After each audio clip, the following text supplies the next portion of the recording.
We live in an increasingly dangerous world where you never know what's going to happen. You could go shopping. You could go shopping and it could turn into a riot. You could be in a fully peaceful protest while an entire city is burning down.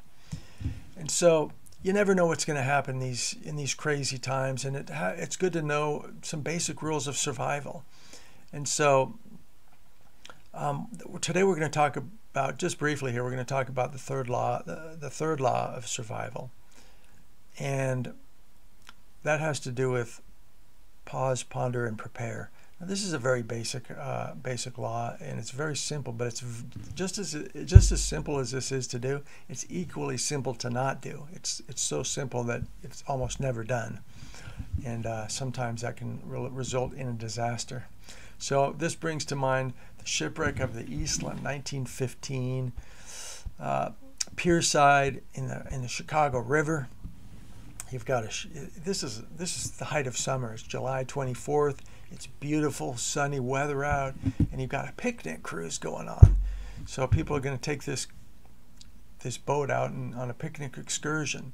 I mean, you can hardly even imagine a safer scenario. I mean, safety is the least thing people are concerned about, which is a little bit of a concern, because it's when you least expect it that sometimes bad things happen. So we need to have some kind of basic antenna, some kind of basic criteria to know when we should be concerned about something going wrong, and when we don't worry about it, because we can't live by fear.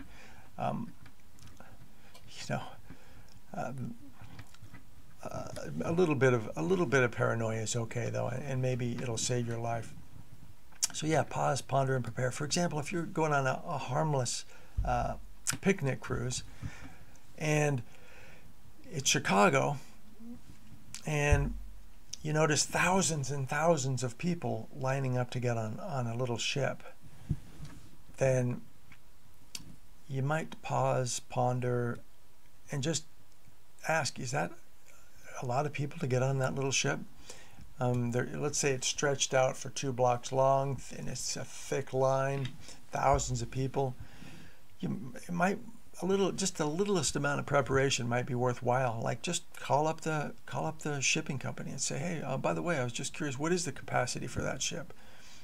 2,500, okay, and maybe call back 10 minutes later and say, oh, by the way, how many people are getting on this ship? 3,500. Okay, thank you very much. And so now you know, and you maybe go to the website and see if they've got any capacity information there, and but maybe a biography on the captain. That might be useful. Probably it's only going to say good things, but how about local headlines on the company?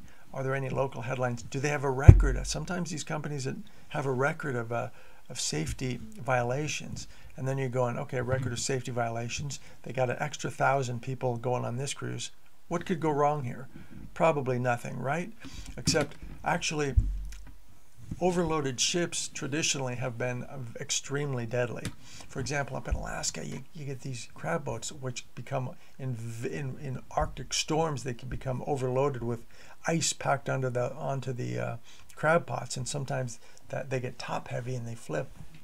We've seen this happen in Indonesia, where they pack those ferries full like sardines full of people, hundreds of extra people, even thousands, and then the ferries flip and hundreds of people die in these sad disasters. You know, they flip out in the Philippines or in Indonesia, and then they're devoured by crocodiles or sharks, the people, as they're underwater. And so bad things can happen, but it could have been easily avoided by just not getting on an overloaded ferry to begin with, because that's a very dangerous situation. So here we have that kind of situation here, an extra 1,000 people packed onto this ship. So do your homework, just find out the basics. And then what happened is it started to list right on, it hadn't even left the dock yet, it started to list. And so, you know, there's some people who are standing by the rail, and they're getting closer and closer to the rail. At that point, just a side lesson here, you have a moment of decision here.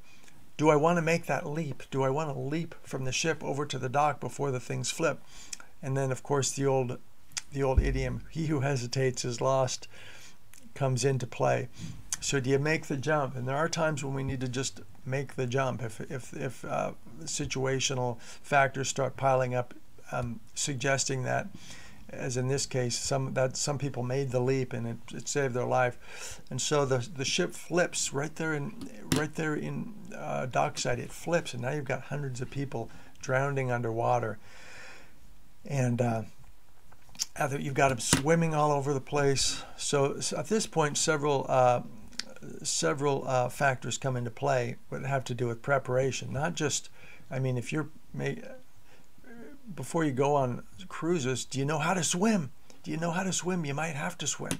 Now, frankly, if your ship is just sinking and you're a couple of miles offshore, that's no problem. You just swim ashore. It's not a big deal. But if you can't swim, I mean, it may be a cold swim, but you know, if you have some tenacity and you know how to swim, you can make it. But if you don't know how to swim, well, then you're pretty much doomed. Or you have other options, like you hold on to some debris that'll keep you afloat. So there are options. You don't have to die without. Yeah, there's still options. So anyway, if the ship flips, and then other things, regardless of the other kinds of situations, pause, ponder, and prepare. Be ready for things to happen. For example, know the tools you have available for various situations that come up in life. Do you know how to use the tools that are at your disposal? For example, when the ship flipped, now all they have is the hull, the steel bottom. Well, fortunately, you have some welders or some dock people, and they have an acetylene torch. They know how to use the tools. One guy at least knows how to use the tools that are around him. He brings that torch out. He cuts a hole in the bottom of the ship and is able to save an extra 50 people that way. They escape through this hole. So that just by knowing how to use the tools that are around him and that are available to him, he's able to save some lives right there. Now, you also have to, part of preparation is, you know, can you defend yourself? Because this guy who was just trying to save some lives had to fend off. The captain was trying to apparently stop him. He didn't want him cutting a hole in the bottom of his ship, and so he had to have some tenacity and know how to defend himself.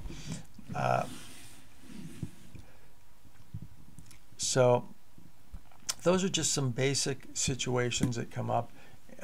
Pause, ponder, and prepare. Just be aware of cycles and extremes. Notice the obvious. Know how to use those tools that are around us. Thanks for watching.